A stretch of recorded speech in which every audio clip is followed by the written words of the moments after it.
Hello. Hi, everyone. It's Charlotte, and it is quarantine story time, where we're going to keep reading War and Peace, as you guys may remember. Good news is, friends, we are approximately a third of the way through.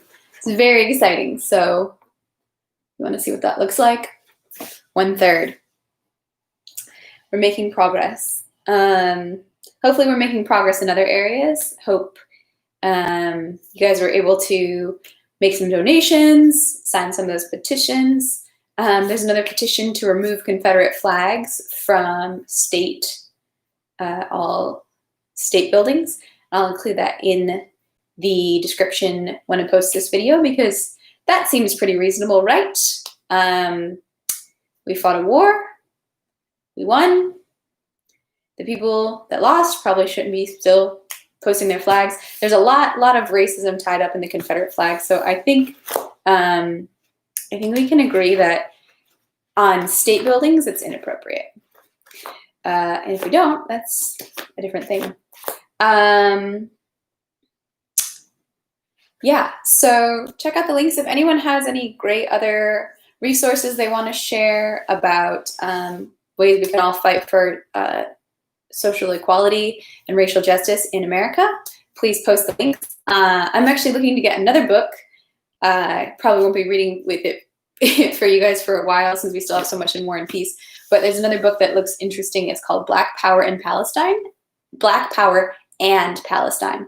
Looks pretty interesting because there's definitely a lot of racial issues around the world and a lot of how white America, the West, has treated people of different skin tones is very layered, not just within our domestic relations, but in international relations. And it's funny, I mean, you can see how people divide each other, even in War and Peace over time. But I think if we're all trying to get better as an individual, hopefully that will outpour into getting better as a society. So as we enjoy these like real moments and cultural truths that we find in our readings, hopefully it can give us some empathy as we move into the world, because there's that's the wonderful thing I feel like about reading that always was really great for me, was how I was able to like be immersed in other people's lives and other people's characters and experiences I wouldn't normally have myself. And I think that we can use that to foster a greater sense of empathy in our own lives, with the people around us, with people that aren't around us, people that are very far away we don't understand. But we all have these stories. And that's one of the reasons I love reading, is it gives me a chance to maybe hear someone else's story. So I'm hoping that's something that we can, as collectively, do together to use it not just for entertainment of ourselves, but in some way let it seep into who we are and help us to grow as, like I said, as people and as a society. So yeah. So again, glad you're here. If you want to say hi in the live chat, Mom's here. Hi, Mom. Yeah, and post any really great positive things you've been thinking or reading or doing, or resources that you may have. Let me just slide this closer. I'm also going to try to work on the acoustics, because since I lost my amazing chair, the acoustics in this room are definitely a little tinnier, a little more echoey. There's a little more background noise happening. So please bear with me on that. So today we're going to do Volume 1, Part 2, Section 18 through, 20? Which should take us to the end of Volume 2, Part 2. So that's exciting. Just trucking right along. So yeah, Volume 2, Part 2, Sections 18 through 21. I remember my Roman numerals. So let's jump right in. Where did we leave? We left We left Nikolai Rostov in a medical hospital looking for his friend and former commander-in-chief Denisov, who was injured and possibly also demoted, injured in a battle, demoted because he stole food for his troops from other troops. So hopefully he made it. I kind of like Denisov with all his crusty roughness around the edges. He just seems like while he's like a hot-headed, crazy sort of dude, he seems like very genuine and caring, and he just fell in love with Natasha, and you gotta love him for that. And he very looks out a lot for Rostov. So, young Nikolai Rostov. So, we'll jump back in there in section 18, in the hospital. Going down the corridor, the assistant led Rostov to the officers' wards, which consisted of 3 rooms with open doors. In these rooms there were beds. Wounded and sick officers were sitting and lying on them. Some walked about the room in hospital gowns. The first person Rostov met in the officers' ward was a small, thin man without an arm, in a nightcap and a hospital gown, with a little pipe in his teeth, who was walking about the first room. Rostov peered at him intently, trying to remember where he had seen him.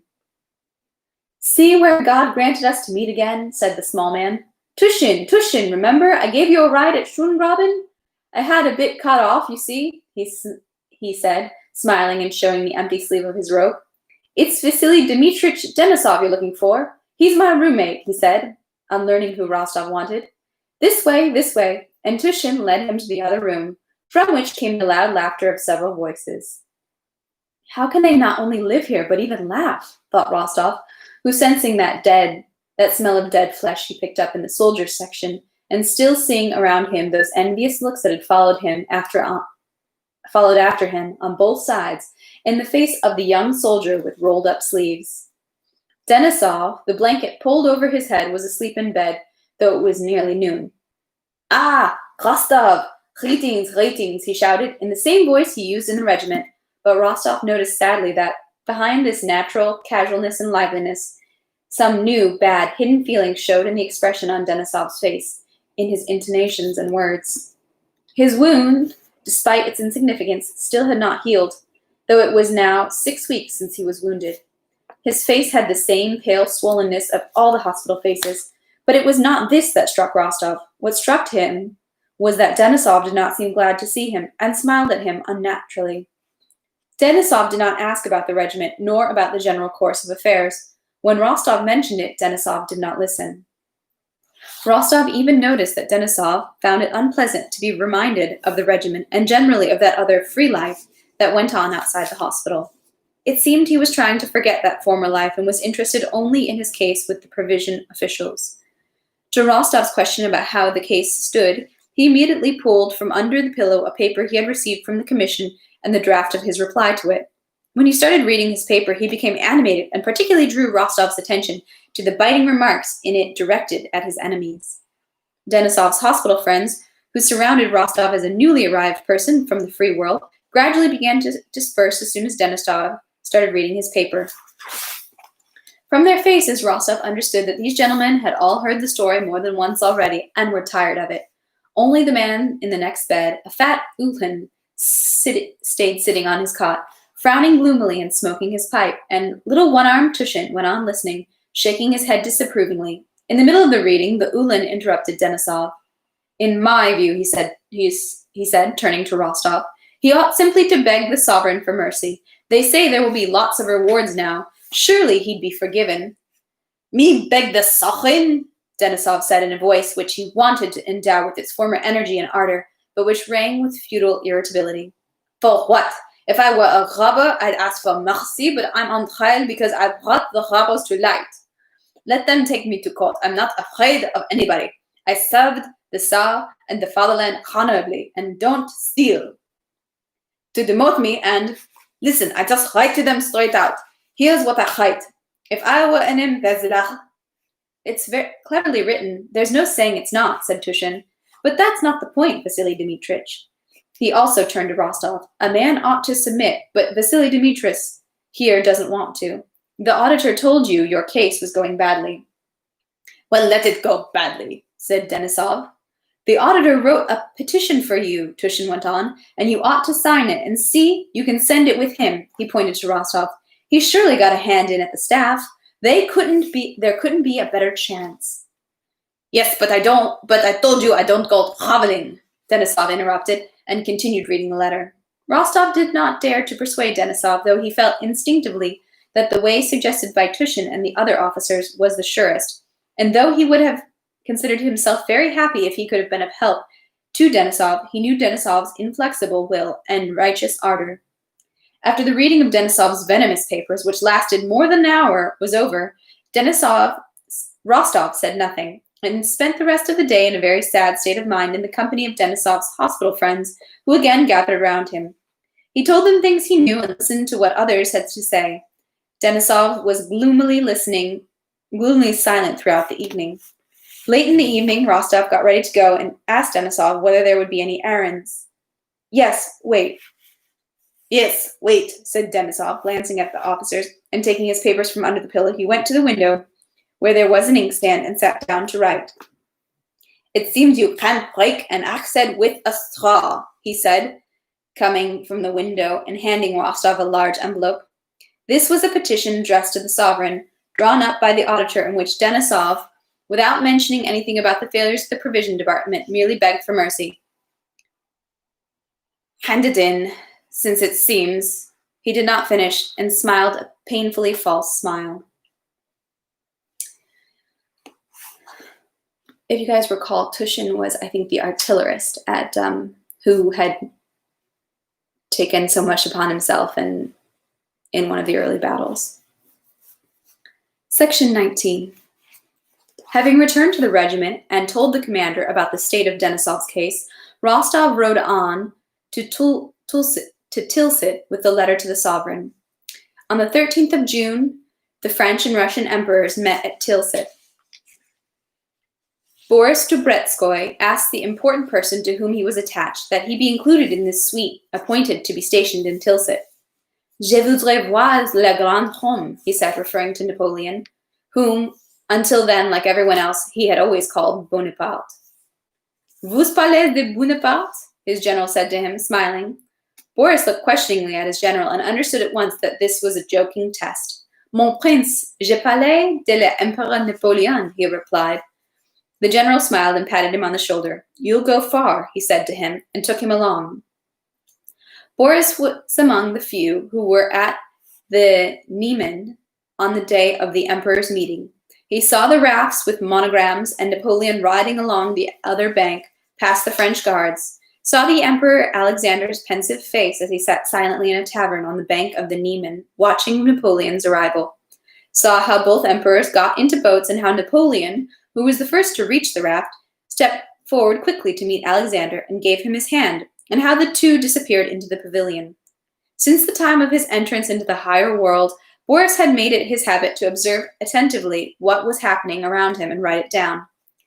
During the meeting in Tilsit, he asked the names of the persons who arrived with Napoleon, about the uniforms they were wearing, and listened attentively to the words spoken by important persons.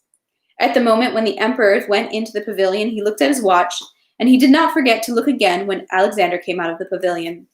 The meeting lasted an hour and 53 minutes, and he wrote it down that evening, among other facts which he supposed were of historic significance. Since the emperor's suite was very small, for a man who valued his success in the service, to be in Tilsit at the time of the emperor's meeting was a very important matter, and Boris, having gone to Tilsit, felt that from then on his position was completely assured. He was not only known, he was an accustomed and familiar figure.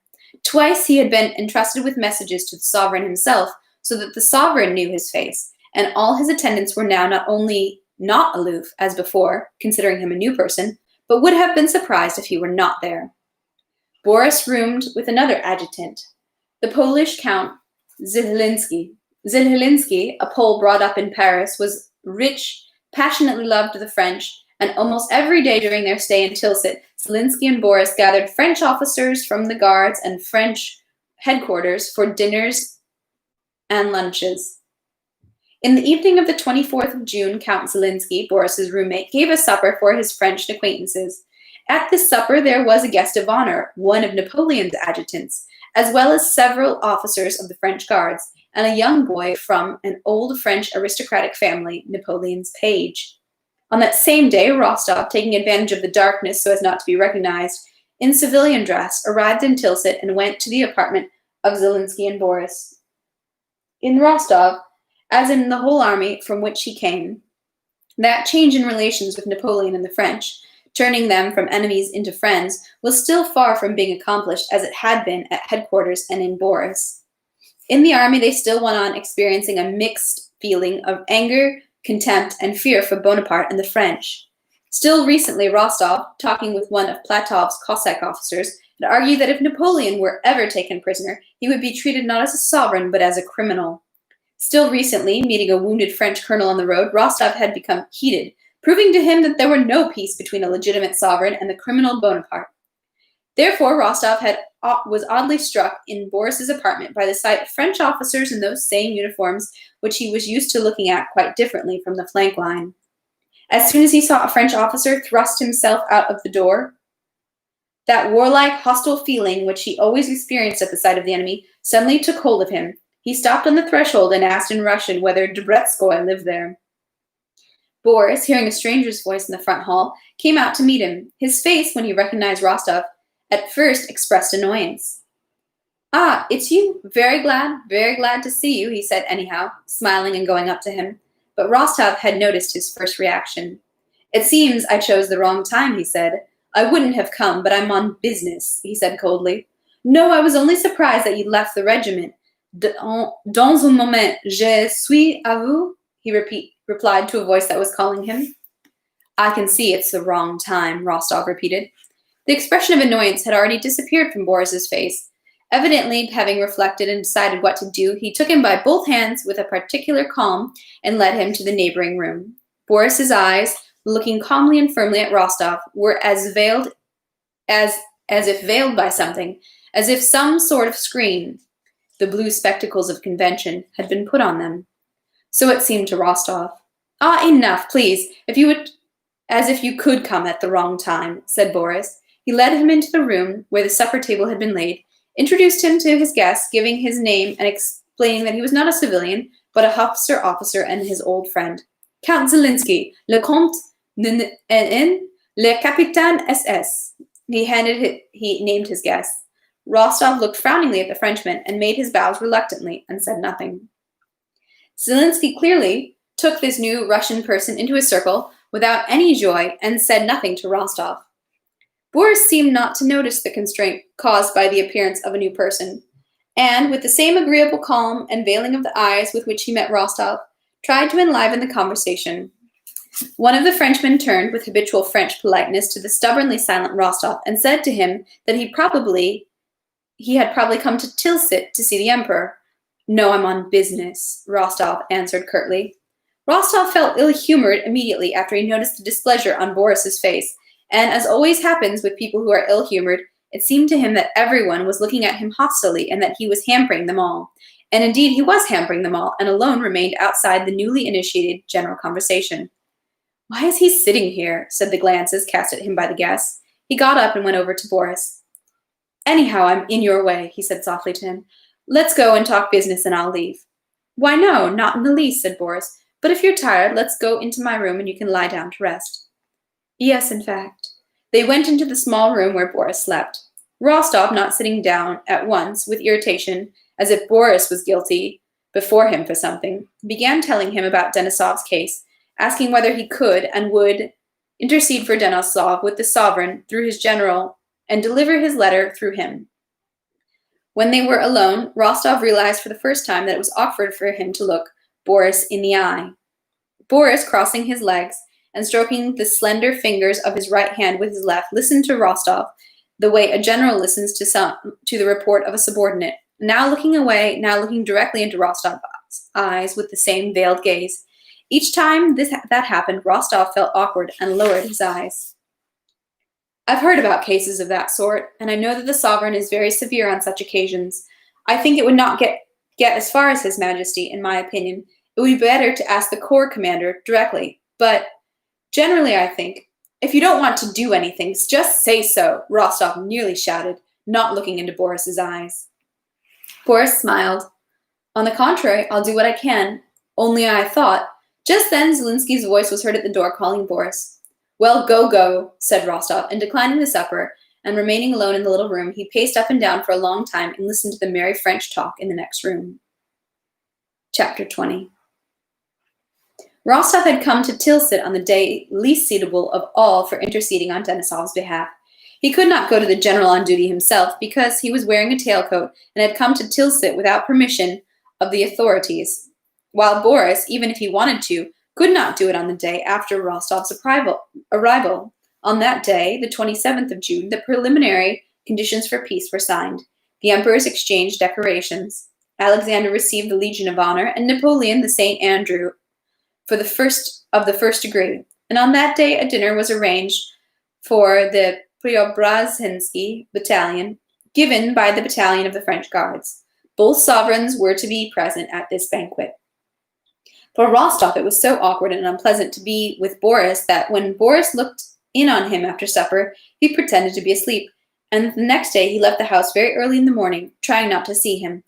Nikolai wandered around the town in a tailcoat and a round hat, gazing at the French and their uniforms, and at the streets and houses where the Russian and French emperors lived. In the square he saw tables set up and preparations being made for the dinner. In the streets he saw draperies hung across with flags in Russian and French colors and huge monograms of A and N.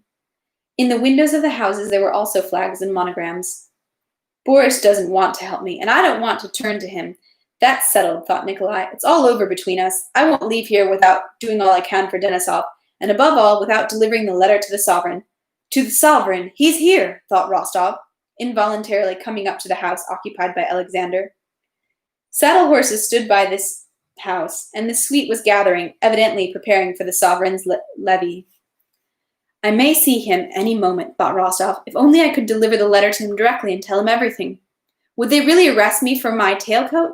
It can't be. He would understand whose side justice is on. He understands everything, knows everything. Who could be more just and magnanimous than he? Well, if they arrest me for being here, what's so bad about that? He thought, looking at an officer going into the house occupied by the sovereign. People do go in. It's all nonsense. I'll go and deliver the letter to the sovereign myself. So much the worse for Dubretskoy, who drove me to it. And suddenly, with a resoluteness that he did not expect of himself, Rostov felt for the letter in his pocket and went straight to the house occupied by the sovereign. No, I'm not going to let my chance slip now as I did after Austerlitz, he thought, expecting to meet the sovereign any moment and feeling the blood rush to his heart as he thought of it. I'll fall at his feet and plead with him. He'll raise me up, listen to me, and even thank me. I'm happy what I can do when I can do good, but to set right an injustice is the greatest happiness. Rostov imagined the words that the sovereign would say to him, and he walked past curious onlookers to the porch of the house which the sovereign occupied.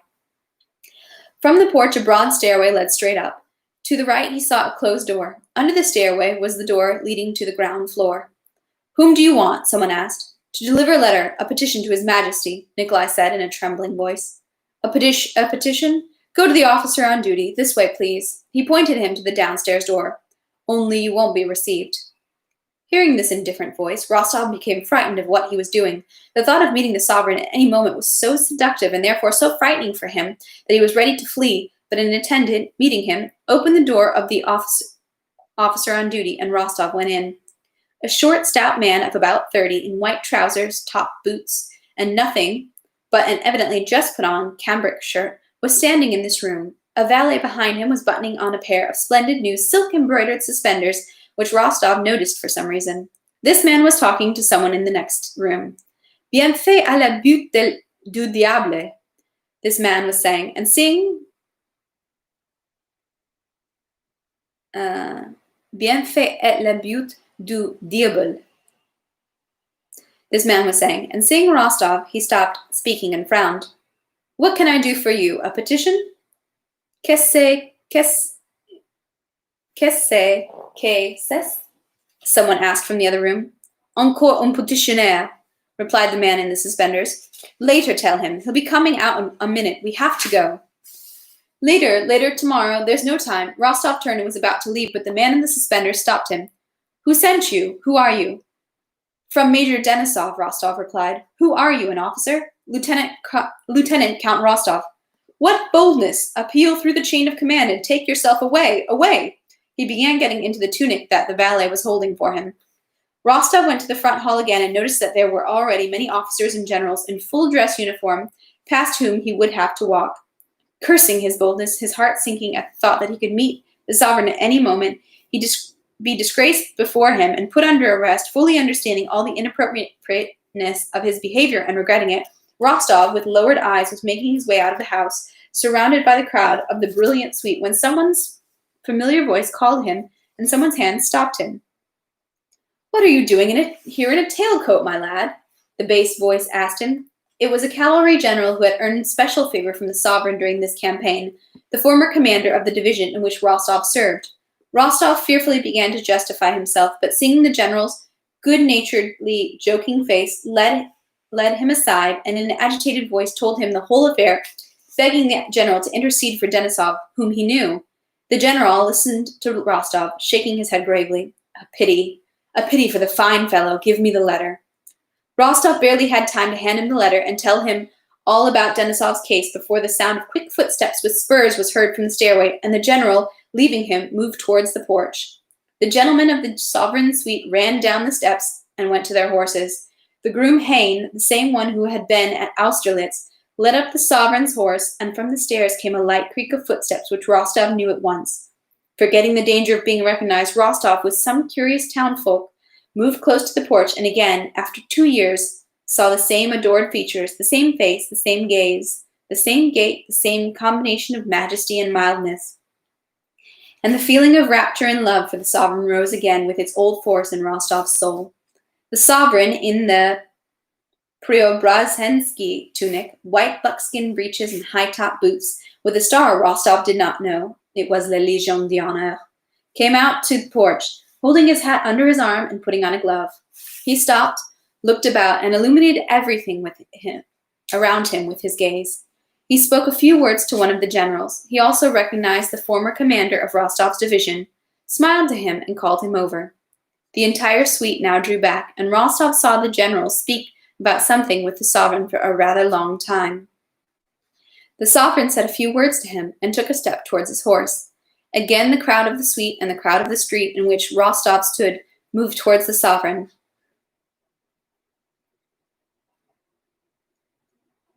Stopping by his horse and placing his hand on the saddle, the sovereign turned to the cavalry general and spoke in a loud voice, obviously wishing everyone to hear him. "I cannot, general, and the reason why I cannot is that the law is stronger than I," said the sovereign, and he raised his foot to the stirrup. The general inclined his head deferentially, and the sovereign mounted and rode down the street at a gallop. Rostov, besides himself with rapture, ran after him with the crowd. Well, that doesn't sound promising. Section 21. On the square to which the sovereign was riding, there stood facing each other on the right of the Preobrazhensky battalion, and on the left the battalion of the French Guards in their bearskin hats. As the sovereign was approaching one flank of the battalion, which presented arms, another group of horsemen was riding up to the opposite flank, and at the head of them Rostov recognized Napoleon.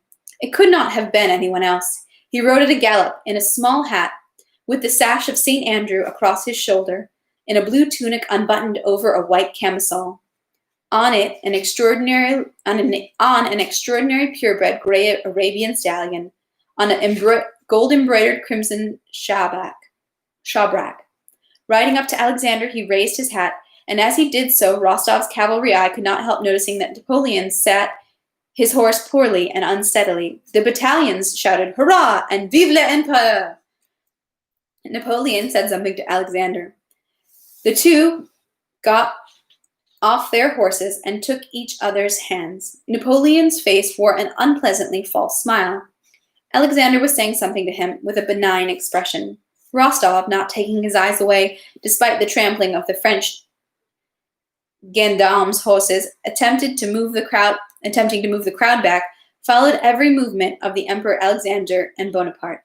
He was struck, as if it was unexpected, by the fact that Alexander behaved as an equal with Bonaparte, and that Bonaparte, quite freely, as if such closeness to the sovereign was natural and habitual to him, treated the Russian Tsar as an equal. Alexander and Napoleon with the long tail of their suite, approached the right flank of the Preobrazhensky battalion, riding straight at the crowd that was standing there. The crowd unexpectedly found itself so close to the emperor's that Rostov, who was standing in the front row, was afraid that he would be recognized. Sire, je vous demande la permission de donner la Légion d'honneur à plus brève de vous, soldats, came a sharp, precise voice, articulating every letter. This was spoken by the short Bonaparte, looking from below straight into Alexander's eyes. Alexander listened attentively to what was said to him, and inclining his head, smiled pleasantly. À celui que c'est le plus vaillamment conduit dans cette dernière guerre, Napoleon added, rapping out every syllable with a calm and assurance that Rostov found outrageous, and looking over the ranks of Russian soldiers standing at attention before him, still presenting arms and looking fixedly at the face of their emperor. Votre Majesté me permettez-elle de demander l'avis du colonel, said Alexander, and took a few hasty steps towards Prince Kozlovsky, the commander of the battalion. Bonaparte, meanwhile, began to remove the glove from his small white hand, tore it and threw it down. An adjutant, hastily rushing forward from behind, picked it up. To whom should it be given? The Emperor Alexander said softly to Kozlovsky in Russian. To whomever you order, Your Majesty. The sovereign winced with displeasure and looking around said, But I must give him an answer. Kozlovsky, with a resolute air, looked over the ranks, and in that look took in Rostov. What if it's me? Thought Rostov. Lazarev, the colonel commanded, frowning, and Lazarev, the first soldier in the rank, briskly stepped forward. Where are you going? Stop right there, voices whispered to Lazarev, who did not know where to go. Lazarev stopped, casting a fearful sidelong glance at the colonel, and his face twitched, as happens with soldiers called out of line. Napoleon turned his head silently and held out his small, plump hand behind him, as if wishing to take something. The person of the suite, guessing that very second what was wanted, began fussing, whispering, and handing something on, and the page, the same one Rostov had seen the day before at Boris's, ran forward and, bending deferentially over the proffered hand, and without making it wait a single second, placed in it the decoration and its red ribbon. Napoleon, not looking, closed two fingers. The decoration was between them. Napoleon went up to Lazarev, who, staring wide-eyed, stubbornly went on, looking only at his sovereign, and gave the Emperor Alexander a glance, showing thereby that what he was doing for his ally. The small white hand with the decoration touched the soldier Lazarev's button. It was as if Napoleon knew that, for this soldier to be happy, rewarded, and distinguished from everyone else in the world, it was only necessary that his, Napoleon's, hand deigned to touch the soldier's breast.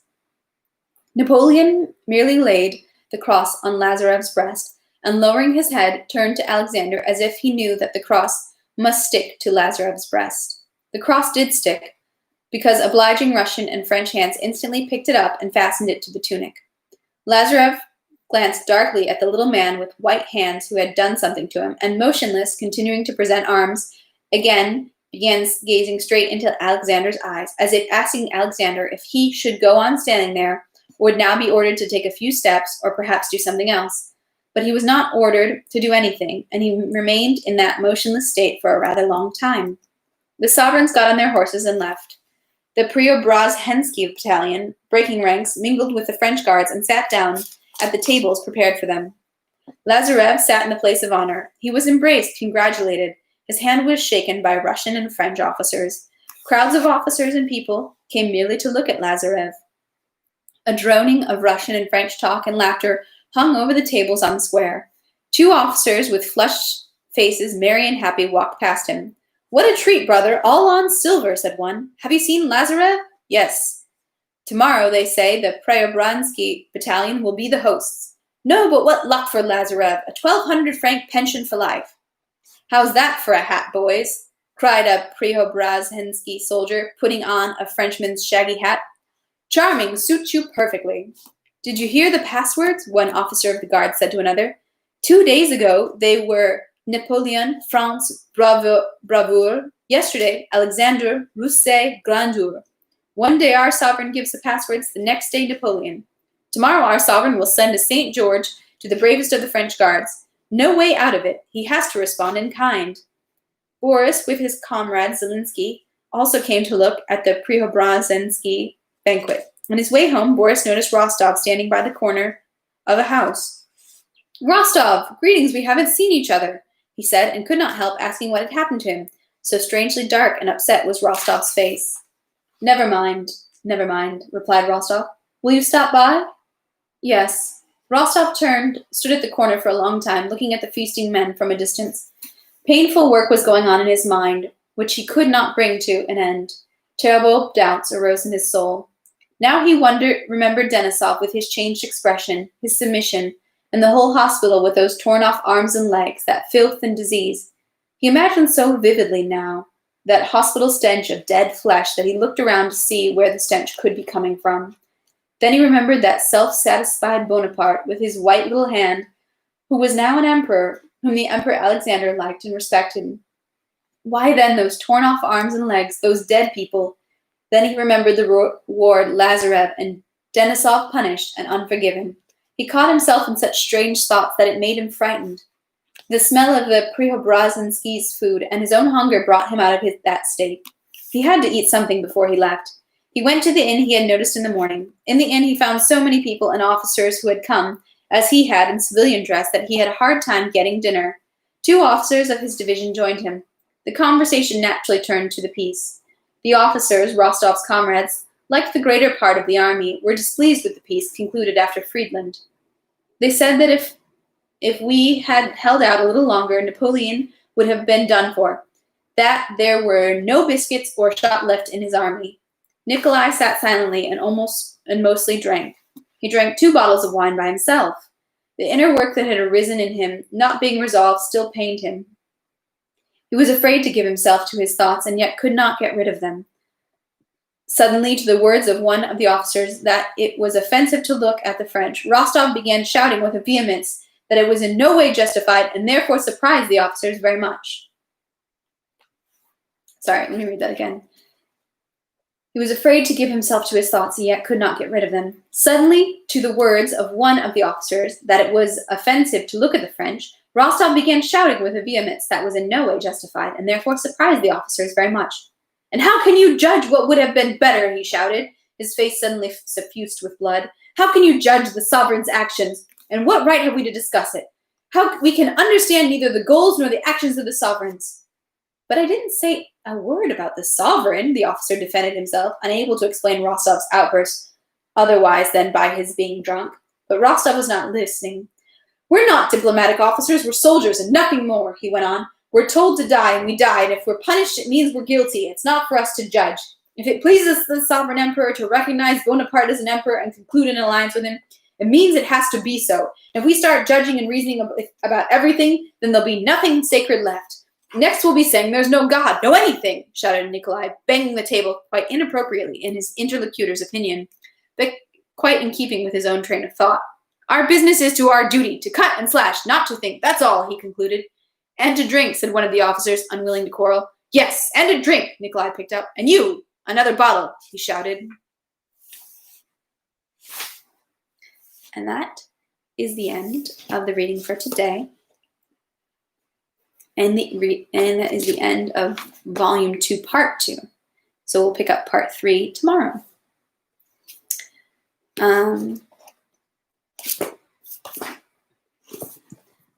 Young Rostov. He has to think about the way of life and the meaning of the world, and it's getting tricky. All his preconceived notions are being upended. And what then? I do still feel for Denisov, though.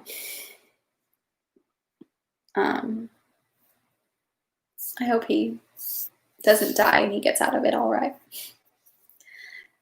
So yeah, you guys have any thoughts, drop them in the comments. And like I said, I'll have links in the description. You can check out any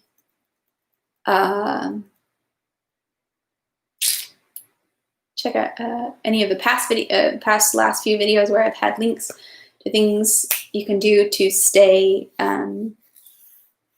proactive in supporting racial equality in America. How disappointing for him. Who, Denisov or Rostov? Probably both. Feel bad for Rostov too, because he's such a good friend of Denisov that he's probably feeling it. I do too. Sorry, I didn't get what you meant by that, Mums.